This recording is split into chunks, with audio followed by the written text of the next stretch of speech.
बागेश्वर धाम के बाबा चमत्कार का दावा करते हैं। कहते हैं कि उन्हें भगवान हनुमान का आशीर्वाद मिला है, उनकी शक्तियां मिली हुई हैं और दावा करते हैं कि उनके हाथों में चमत्कार है। लेकिन इसी चमत्कार को लेकर अब बागेश्वर धाम के बाबा धीरेन्द्र शास्त्री फंस गए हैं। बागेश्वर सरकार क्या वाकई में चमत्कारी है? ये सवाल उठे तो उन्हें चुनौतियां भी मिली। बागेश्वर महाराज को लेकर जगतगुरु शंकराचार्य स्वामी अभिमुक्तेश्वर आनंद ने बड़ा बयान दिया है। स्वामी अभिमुक्तेश्वर आनंद ने बागेश्वर बाबा का नाम लिए बिना कहा कि चमत्कार दिखाने वाले जोशीमठ के बारे में जानकारी दें। चमत्कार दिखाने वाले जोशीमठ आकर धसकती हुई जमीन को रोक कर दिखाएं।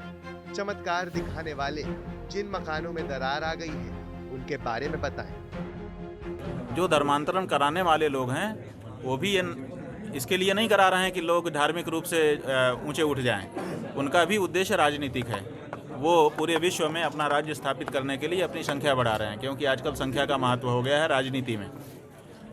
जो धर्मांतरण का विरोध हो रहा है वो भी धार्मिक कारणों से नहीं हो रहा है, वो भी राजनीतिक कारणों से हो रहा है कि हम जब धर्मांतरण का विरोध करेंगे तो कुछ लोगों को ये बात अच्छी लगेगी, तो कुछ लोग हमारे वोटर बढ़ जाएंगे। तो जो धर्मांतरण हो रहा है वो धार्मिक कारण से तो हो ही नहीं रहा है।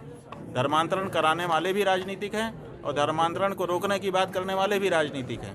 तो इसलिए धर्म का इससे कुछ लेना देना नहीं है, ये राजनीतिक मामला है, पहली बात। और दूसरी बात ये है कि अगर किसी राजनेता ने ये कह दिया कि धर्मांतरण को अपने चमत्कार से रोक दीजिए तो हम मान जाएं, तो अच्छा ही कहा। इसमें क्या खराबी? अगर कोई चमत्कारी है तो रोक दे, सही तो है।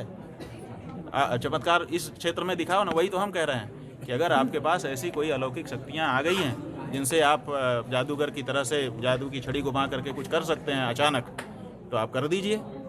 हम लोग तो वैसा जादू नहीं जानते हैं, वैसा चमत्कार नहीं जानते हैं। लेकिन अगर कोई है ऐसा चमत्कारी पुरुष तो धर्मांतरण रोक दे, तो लोगों की आत्महत्या रोक दे, तो लोगों को घरों में जो झगड़े फसाद हो रहे हैं सुमति ला दे, पूरा देश एकदम एक दूसरे से प्यार आदर करने लग जाए, जो वर्गों में विद्वेष हो रहे हैं उन वर्गों के विद्वेष को रोक दे।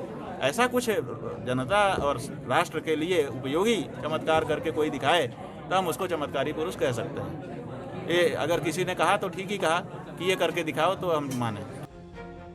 इसी के साथ बागेश्वर सरकार के खिलाफ सीधे सीधे राजनीतिक गलियारों में भी गूंज सुनाई देने लगी है। छत्तीसगढ़ के सीएम भूपेश बघेल की ओर से भी कहा गया है कि क्यों नहीं धीरेन्द्र शास्त्री जोशीमठ में धंस रही जमीन को लेकर कोई चमत्कार कर पा रहे हैं।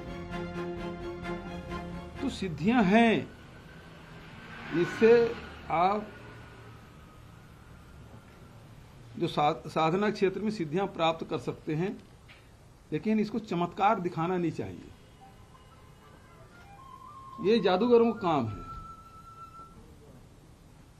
इससे समाज में जड़ता आती है, ये उचित नहीं है। जितने ऋषि मुनि हुए हैं उस सब ने